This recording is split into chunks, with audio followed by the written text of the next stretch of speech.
So let's talk about something that's kind of the stuff of nightmares for anyone in tech. We're going to look at how these incredibly complex modern systems can fall apart in the most surprising ways. You're about to see how one tiny, almost insignificant vulnerability, literally a single line of text, can set off a chain reaction that brings down an entire architecture. I mean, it sounds kind of ridiculous, doesn't it? How on earth can a single user comment, something that happens thousands of times a day, lead to a full-on system-wide compromise? Well, that's the story we're going to unpack today. Let's dive in. All right, so meet Marcus. He's our DevOps engineer, and his job is to keep a huge e-commerce platform running smoothly. The day starts out totally normal, coffee in hand, checking the dashboards. But then, all hell breaks loose. First, one little alert pops up. The admin service is just slamming the user profile API with requests. It's weird, for sure, but maybe it's just a glitch, not a disaster yet. And then another one fires. This system is suddenly spitting out thousands upon thousands of new session tokens, way more than it should be.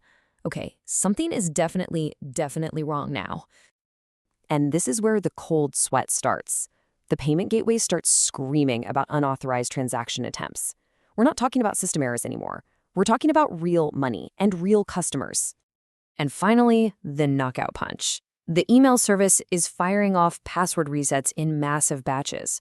The system is in total chaos, and Marcus has absolutely no idea what's causing it. So, after hours of frantic, caffeine-fueled investigation, the team finally finds it. And it wasn't some sophisticated zero-day exploit or a massive server meltdown. Nope, the root cause was almost laughably simple, and it had been sitting quietly inside their system for weeks. That's right. The entire crisis, all of that chaos, was kicked off by a single product review. A malicious comment posted by some random user 3 weeks ago had become a ticking time bomb, just waiting to go off. So what in the world just happened? This is a classic case of what's known as a stored cross-site scripting attack, or XSS for short. And the idea is actually pretty simple. An attacker slips a little piece of malicious script into the app, it gets saved to the database, and then whenever another user looks at that data, that script runs in their browser, and they are none the wiser. And this right here, this is the weapon. It just looks like a broken image tag, right? But the magic is in that on-error part. See, when a browser tries and fails to load that broken image, it triggers the code, which in this case grabs the user's session cookie and sends it straight off to the attacker's server. Devious. So how did this tiny string of text manage to cause so much destruction? Well, let's put on our detective hats. We're going to trace its journey layer by layer through the system to see how a bunch of seemingly small design flaws added up to one giant catastrophe. Every journey has a beginning, and for our malicious little comment, it starts right at the front door, the API gateway. This thing is the bouncer for the whole system. It checks every request that comes in and decides where it gets to go. And here's where we see our first failure. The gateway did its job. Kind of. It checked all the boxes on its list. Is this valid JSON? Yep. Is this user spamming us? Nope. Are they logged in? Sure are. But it never actually looked inside the comment. It checked the envelope, but it didn't check for the letter bomb inside. And so the malicious payload just sailed right on through. So once it's past the bouncer, our payload is inside the club. It enters the service mesh. You can think of this as the super secure internal highway that all the different microservices use to talk to each other. And this is where a really common and really dangerous architectural assumption kicks in. See, all the services are talking to each other over encrypted channels, so they trust each other implicitly. They assume that if data is coming from another internal service, it must be safe. No one bothers to check the content of the comment itself. So the payload just gets passed along like a hot potato, from the review service to the user service to the admin dashboard, completely unchecked. Next up on our tour of failures is the database, the system's long-term memory. And, the database has a very simple job. It stores whatever you give it, no questions asked. So it took that malicious script and saved it, as is, forever. And from there, it just metastasized. It was replicated to backups, shipped off to analytics systems, indexed by the search engine. That little piece of code was no longer just a transient comment.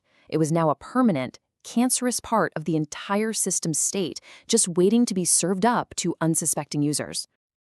Okay, so we've seen all the individual weak links in the chain. Now let's watch how they all snap together in a perfect storm to give an attacker the ultimate prize: total control of the system. Here's the play-by-play. Step 1. A random user with 0 privileges posts the review. No big deal. Step 2. Weeks go by. Then, an admin logs into their dashboard to moderate some recent reviews. Step 3. The malicious comment gets rendered, and the script silently executes in the admin's browser, a browser with super user permissions. Step 4. The script instantly steals that powerful admin session token and sends it home to the attacker. And step 5. Game over. The attacker is now, for all intents and purposes, an admin. They own the system. And this brings us to the biggest, most important takeaway from this whole mess. This wasn't just a bug that you could patch with a few lines of code. This was a deep, systemic, architectural failure. The problem wasn't in any one single component. It was in the flawed, overly trusting relationships between them. So how do you even begin to fix a problem that runs this deep? Well, it takes a system-wide approach. You have to clean your inputs the second they come in the door. You have to validate data everywhere, at every single service boundary. You absolutely have to secure your outputs, encoding data before you ever display it so it can't be executed. And maybe most importantly, you have to build stronger boundaries and adopt a zero-trust mindset between your services. Trust no one. Which really leaves us with this final question, one you should be asking about your own systems. It's easy to have security features that let you tick boxes on a checklist, right? Just like Marcus's API gateway did. But real security, the kind that stands up to these kinds of attacks, isn't just a feature you bolt on at the end. It has to be woven into the very DNA of your system's architecture. So the question isn't just, did we check the security box, but is our architecture truly resilient by design,